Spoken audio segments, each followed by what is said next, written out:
Well, hello there. This is the Pacific War Channel, and this is our first ever podcast, which will probably be called After Hours, where we discuss every episode that comes out from the Pacific War YouTube channel.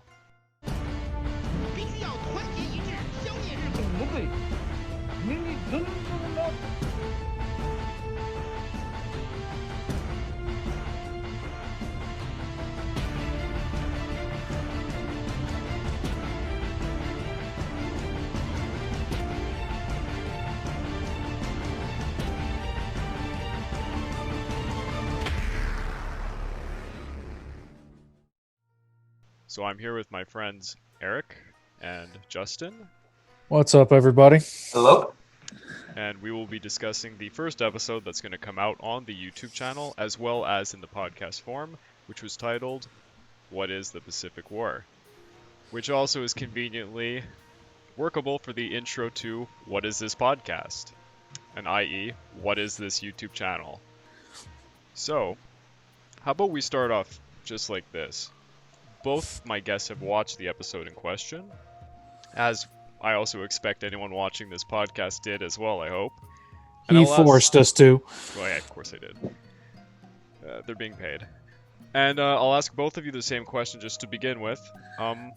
What did you think of the episode, which was titled, What is the Pacific War? We'll start with Eric.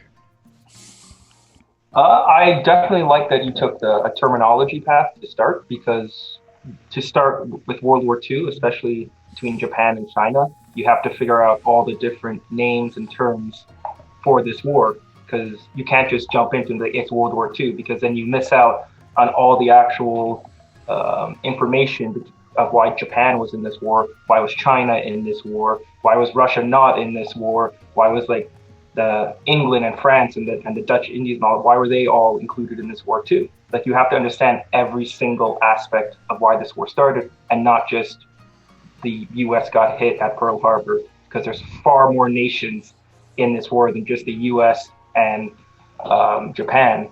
Like, there's Australia, New Zealand played huge roles in this war too, and as the supply base. But especially since we're focusing on Japan and China, it was really good to show that this war could have started in 1931. Some historians believe that. I also believe that 1937 is a more accurate time period to say that if you had to pick a date, would be then. And just to reiterate to the audience, my friend Eric here, because we didn't really give great introductions, Eric is also a historian. I went to school with him, the same university. My friend Justin is not a historian, and we were hoping to get a general audience member to be... He's basically embodying the general audience, the person that just watches this on YouTube because it's of interest, but doesn't have like a complete background in the subject matter. So it's a good contrast that we have someone who's really knowledgeable about the subject matter, like Eric, and then someone who's representing kind of the general Joe. So Justin, what did you think of the episode?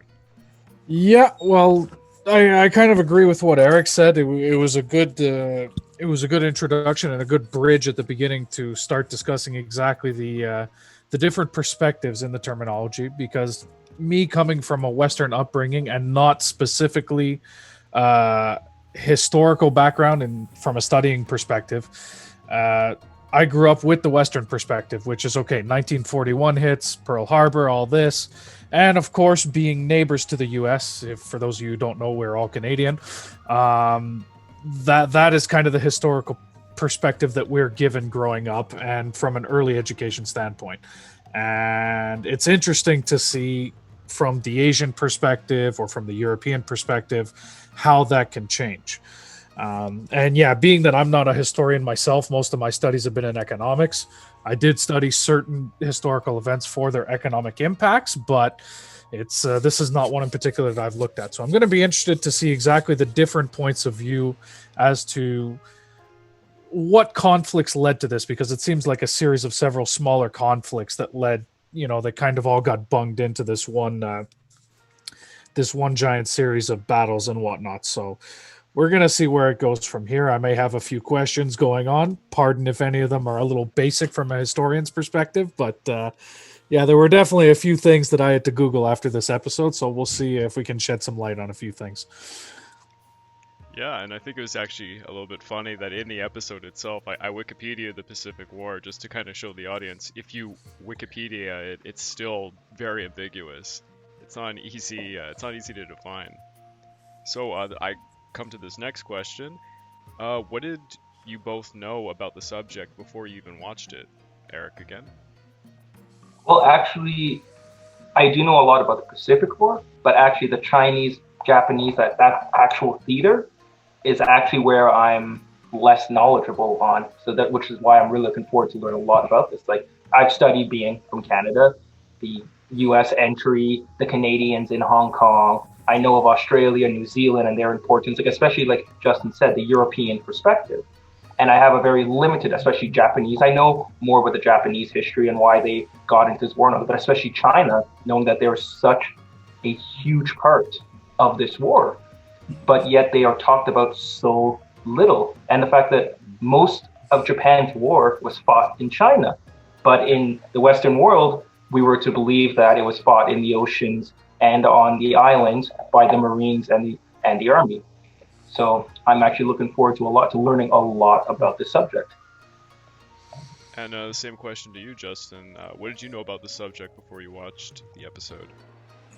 Well, like I said, as my education started was the good old 1941 Pearl Harbor, but I did do a little bit of background research in my later years of high school, and I found out a little bit about the origins of why Pearl Harbor happened, which was mainly Japan had their eyes set on several Asian islands and all kinds of different things controlling in the Pacific, and that strike was targeted just to kind of keep U.S. off the table and to keep them out of the way, at least from what I read.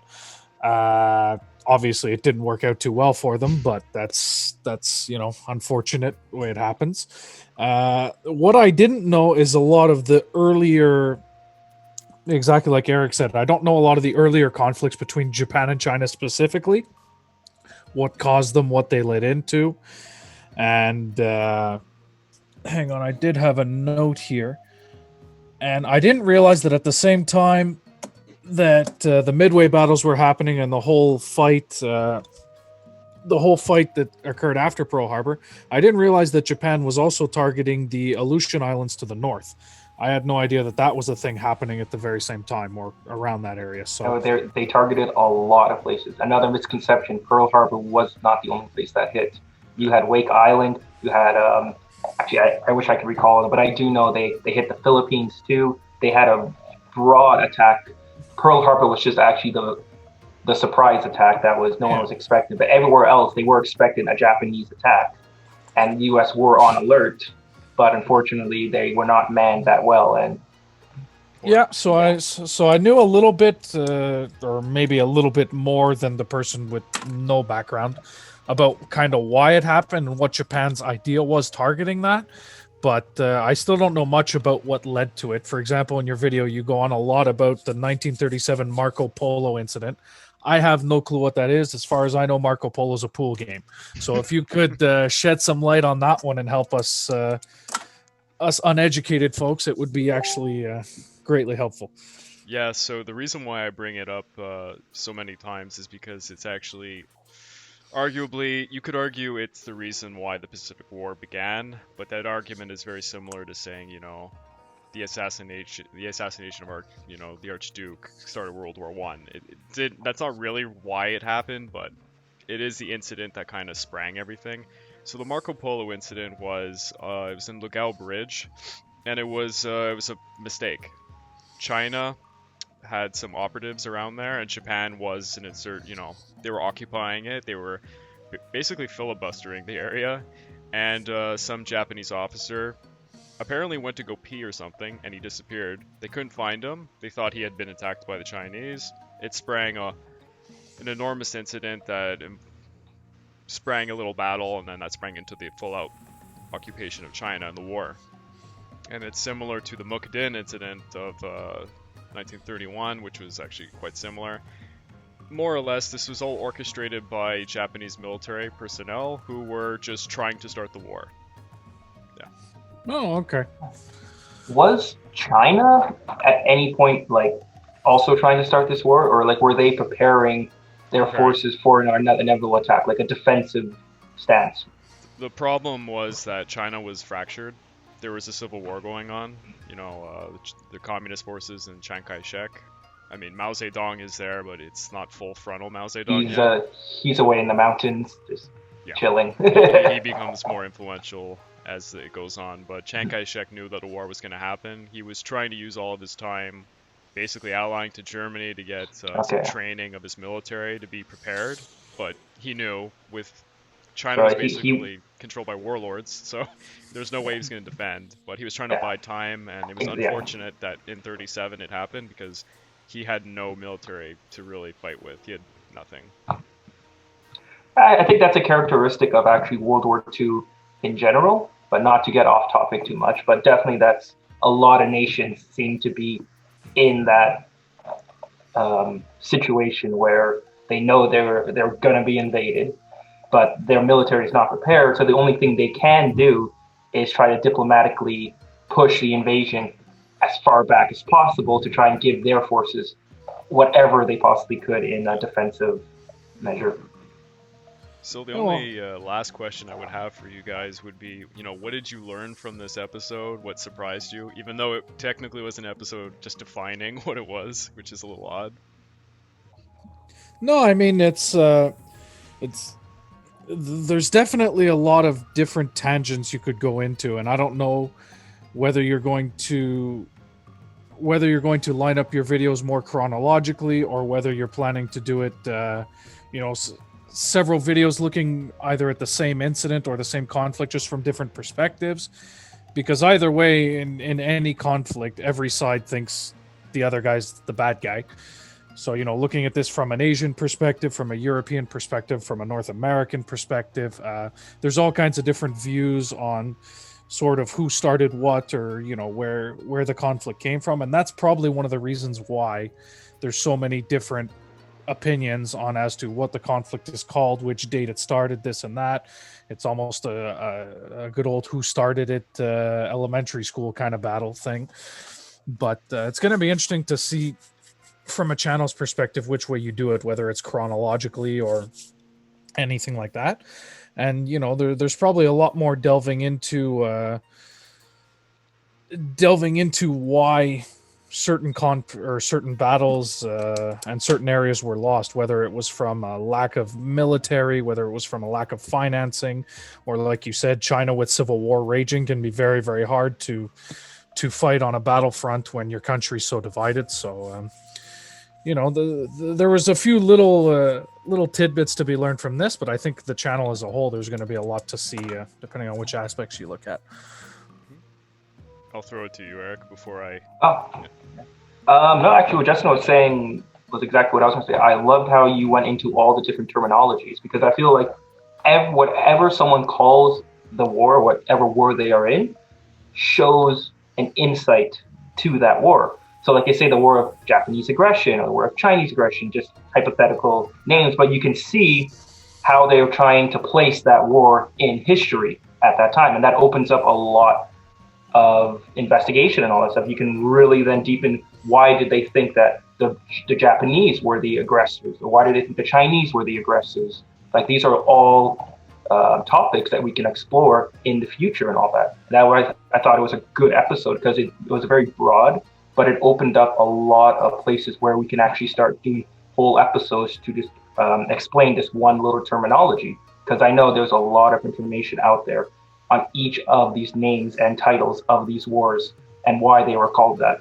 Yeah, that's why it almost became silly. I know at the beginning of the episode, it's literally me dictating from a bunch of books people's opinions on what the Pacific War is, and they're all completely different. It's the 15-year war, which is much more popular in Asia. They would refer to this more so as the Second Sino-Japanese War. It's not really World War II in their mind, because it starts in 31 technically, or you could argue 37 when it's a hot war, because it's a Cold War from 31 onwards, and even before that it's always been a Cold War really since the first Sino-Japanese War. It's as soon as I began this channel, I thought I was starting in 1931. I think the audience is going to be very shocked to find out I'm starting in 1840. I'm starting with the first Opium War, and every major event that happens in Asia, pretty much I'm making an episode for. And they're not small tidbit episodes like you see with a lot of the YouTubers these days who do like 11 minutes, this is the first Opium War. No, mine is going to be like 50 minutes long. I'm going to give a full explanation from top to bottom as much as I can possibly fit in one episode about each event. And I'm going to cover almost every major event. Of course, when it comes to Chinese history, which even I was pretty ignorant towards when it comes to the 19th century, I can't cover everything. I think there was 20 rebellions in between 1840 to 1900, so it's almost impossible. But I'll cover major ones like the Taiping Rebellion, the Boxer Rebellion, of course, it's a major one, the first establishment of the Republic, and all that. Is it just me, or it kind of seems throughout these conflicts that, well, at least from what you've said so far, that China was almost playing both sides of the fence? Because, I mean, it's pretty clear that they were going heads up with Japan and just kind of waiting to see what happened there. But then you're telling me their troops are being trained by Germans. Yeah. Yet Germany was allied to Japan in the Second World War. And so it seems like there's a lot of sort of cloak and dagger, backstabby type of stuff. You're really starting to see now why it was such a complicated war. And not just in Japan, even though this is spoken of the Pacific War, but it's a really good representation of World War II as a whole, that diplomacy was a huge factor, both prior to the war, to its lead up, and during the war. There was a diplomacy played huge part in how this war unfolded. So you guys are telling me that it wasn't the whole world against the U.S. all by themselves? Unfortunately not. Dang! No, I don't think anyone's ever believed that. I think it was always they were against the Allies. It was definitely, they categorized it as Allies versus Axis, but you also have to understand there was a lot of neutral countries during this war too. They played a huge part. Also in Asia, there were neutral countries there too, and they played a huge part in this conflict because depending on which side they were leaning more towards, it would allow them to bring troops through these countries if they allowed it. But that's definitely topics for episodes coming up. Yeah. On a lot of, as you've already mentioned, and you said it yourselves, I didn't have to bring it up, we're Westerners, and we're not taught anything about Southeast Asia or China. We're just told, hey, they're already fighting the Japanese, Pearl Harbor happens, oh, and Britain gets attacked on the same day, in Singapore and such. So the whole Burma campaign. So all we ever focus on as Westerners, and even as Canadians, it's the Death March incident and such. It's, oh, the British are fighting, the Americans are now fighting, oh, and we have Chinese allies, the allies.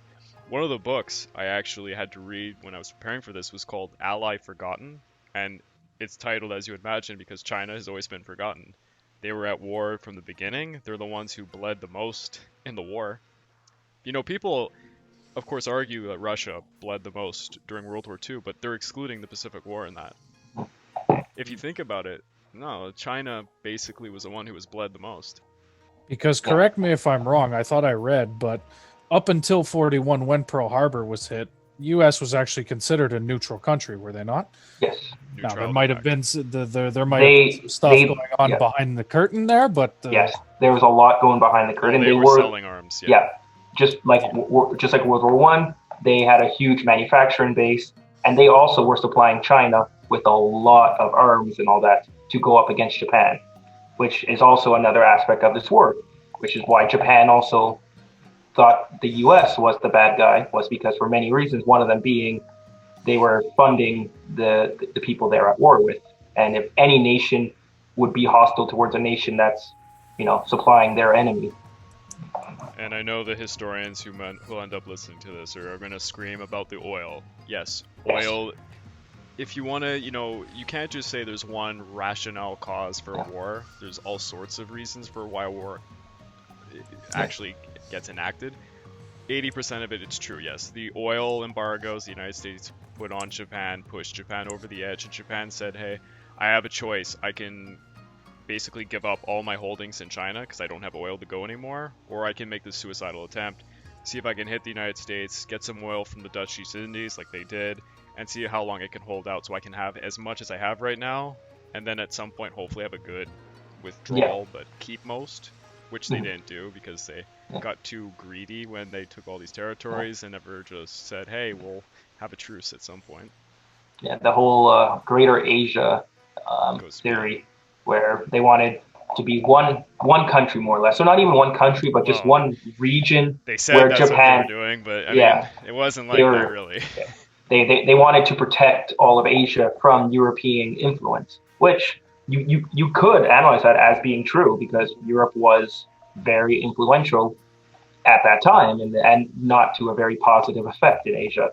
So, but at the same time, Japan kind of came in as replacing a evil structure with a similar evil structure, where in this one they were saying we're doing this to protect Asians, but instead they kind of, well, as we'll get into the future topics, like from Korea and China, it didn't go too well for those countries under Japanese occupation.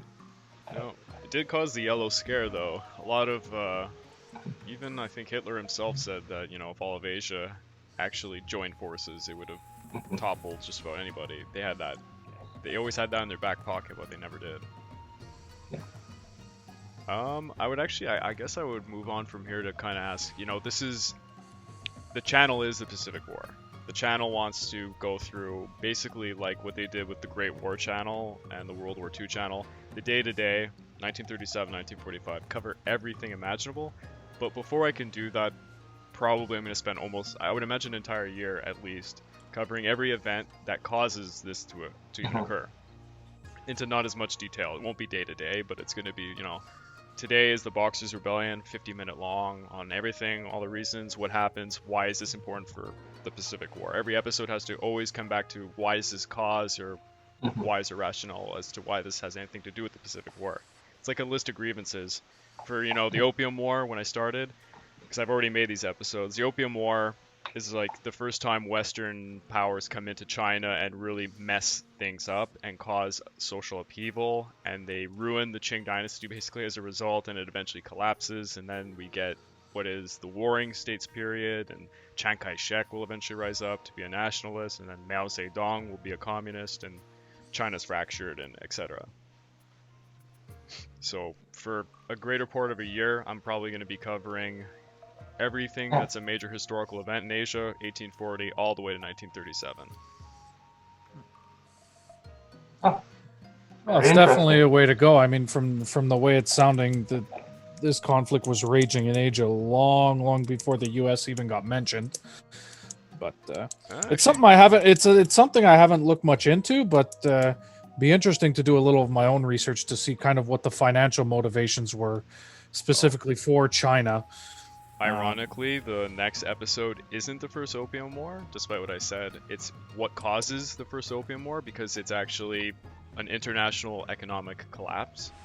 I mean, it's not like a spoiler or anything, but the Opium War was literally because of two addictions. Chinese addiction to opium because the British were peddling it to them, and also because Britain was addicted to Chinese tea. And Britain had no means of paying for the tea because silver was the only currency they used, and Britain was in debt after the Revolutionary Wars, had no silver deposits any longer, and the only way to be able to get the tea, which they needed, their country literally was living off it, was to trade opium for silver to get the tea, and it ruined China, and then they went to war, basically. Yeah, very interesting. I'm looking forward to that episode. Yeah, it's a shorter one because the other ones are like 50 minutes. This one, I think it only ended up being about 25-30, but it's mostly a history lesson on the economics of the 19th century and how a country will go to war because of a trade problem. Yeah, well, an issue is, sorry, Eric, to cut you off, but an issue is, especially if a country's raging with as many civil wars and political uprisings as you're talking, it can have a very, very difficult effect on the economy. Yep. People aren't knowing who to follow, and we're not even talking about a modern economy, but production gets slowed down. Everything kind of gets very messy in a sense. So it'll be interesting to see how that kind of played into where their motivations were, maybe falling into where their what's the word I'm looking for, where they were allied to during the wars and kind of which side they decided to play on, because there might have been some financial motivations for that as well. So You know, when it comes down to everything, it's like I've said, I think in my NBS history days, if you look at World War II from a financial perspective, you have a completely different outlook on why it occurred, why it was still going on every year, and the decline. You could argue that, for example, Germany was just financially in ruin the whole time. They had the autarky system didn't work.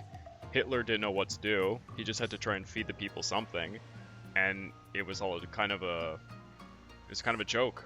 Germany never had a chance of really accomplishing anything. They never had the economic output to do anything. Even the Soviet Union could take them down probably solo. Yeah, became a war of attrition, but financially. And yeah, anytime you're going up against the U.S. economy, even as bad as it has been at certain times, it's a very difficult thing to fight with the resources they have. So yeah, and for this channel, Yamamoto himself, he had traveled the United States prior to the war. He knew exactly what the industrial complex was like in the United States. He knew their potential and what they could build. And he knew it was impossible to even remotely challenge them. But that's why his plan to attack Pearl Harbor was basically, let's buy some time, get them out of the war for like 2 years, because he knew, okay, they're aircraft carriers, they can pump out like 12 in 2 years, and we can pump out maybe 1, but as long as they're not out there for 2 years, potentially we can build up these islands we've stolen, make a defense, and hopefully they won't have, the stomach to really lose people by fighting for them, because why would Americans fight for a bunch of islands they can't even pronounce? Didn't work out in the end, mind you, but yeah. Definitely, I think we're going to be going down a really good path. I'm really looking forward to looking at how we got to 1937 or 1931, depending on where you want to say World War II started from, because I know there is a lot of information and a very ambiguous information that not many people know were the causes for this conflict. And like Justin said before, it wasn't just America's bad, let's bomb them. And they certainly didn't want to attack America. Yeah. Yep, I think we'll definitely get into how the Army and Navy were in constant conflict, and the fact that the Army wanted to actually go into Japan, and the Navy wanted to go to the U.S., and the Navy won after failed attempts. the Navy, what you're talking about is the Northern strategy and the Southern strategy, which obviously I'll talk about whenever we get to this in the Pacific War channel, but the Army and the Navy were very not working together. I mean, oh my god, the Japanese example of military structures, it's inconceivable how bad it was. They were fighting each other constantly. The Army wanted to go with a northern strategy, which was to basically fight the Soviet Union, try and get into Siberia and see if they can get some oil reserves there, and, take over most of China, which they never had a chance of doing in the first place. The Southern doctrine, which was pushed more by the Navy, was to take the Dutch East Indies, which was absolutely where all the oil was, and it could have sustained them, but they knew if they attacked them, they were at least going to war with the United States, because the Philippines was in the way, and Great Britain would immediately go to war with them nonetheless. So they were like, we can't poke those two bears if we do that. In the end, when they looked at everything, they went with the Southern strategy, because the Northern strategy was ridiculous. They got attacked by the Soviet Union in 1937, and it was devastating to the Japanese. They didn't have proper artillery. They didn't have tanks to deal with the Russian tanks. Like, it was a joke. They knew the Soviet Union would just walk over them, so they're like, we can't do that. And from 1937 onwards, they were terrified the Soviet Union was going to come down. Most of Japan's standing army was positioned on the outskirts of Mongolia and China in case the Soviets came over. And this is really bizarre, I know, for Westerners to hear, but the reason Japan surrendered really isn't much to do with the nuclear bombs. It's more to do with the Soviet Union declaring war on them.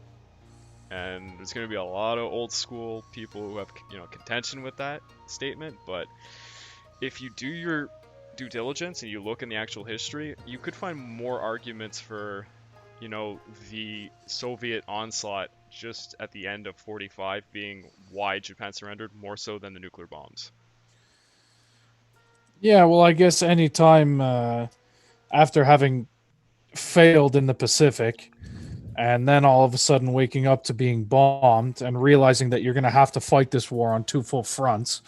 Japan, again, we're circling back to the fact they were realizing that not only logistically but financially maybe they wouldn't be able to keep up with that, and decided to cut their losses there. But I'll be interested to see how we play into that in the next episodes. It's just economics. They owned a territory that they called Manchukuo, which was Manchuria, and this was the breadbasket of Asia. It was also where they got most of their steel and iron, all resources. They needed this territory, and it's actually the one that they claimed right away in 31. It's a major reason why all this war happened, and the Soviet Union was attacking there. So they knew that the only reason why they started this war and what they wanted to keep was being threatened. It's what they cared about the most, not necessarily these islands they took in the South Pacific. So it was the most threatening thing to them. It's when they really did lose territory they cared about. And this is a problem, particularly with Americans. When Americans look at this, I don't blame them. Their rationale is, okay, 1941 we got hit, so we're striking, and then we ended this war. Yeah, they did end the war, and yes, the nukes were necessary. I would the argument, were they necessary or not? They were necessary, but not for the reasons that a lot of Americans think. It was more so to scare the Russians, because the Russians very well could have taken all of Japan. It would have been just another Soviet sphere, and you could argue that's why the nukes were dropped, to be honest. And I don't think that's a surprising statement these days, because I think the revisionist history has kind of touched on this a lot as to why the nukes were dropped. Because if you look at where they were dropped, they weren't dropped on military targets. Not really. It's more like they were trying to show something. But that gets in it's almost conspiracy stuff, and I know that gets a lot of blood boiling, but if you read history books today, it does go into this. Well, I'd almost go to the point, and again, this is almost from a financial standpoint, but not quite, but seems to be one thing that really helped the North Americans during this time is that pretty much all of these, what you'd call key territories during World War II, particularly the Asian and the European ones, were all contested territories. Talking about Manchuria and all these things. So when they're always flip-flopping back and forth between who owns them, that's the whole production. Whereas the U.S. itself, I can't give an exact number, but a large majority of their production was all done back home in completely uncontested territory. Their mining, precious metals, all these things were all coming from back home, where they, for the most part, weren't bothered. So, in the long run, that probably made a big difference in the war of attrition. Oh, absolutely. The United States, their productivity, when they started to ramp up, and Ford Motors, for example, stopped making cars and they started making war parts, when everyone went into full war mode, the productivity it was like Mike Tyson fighting an infant.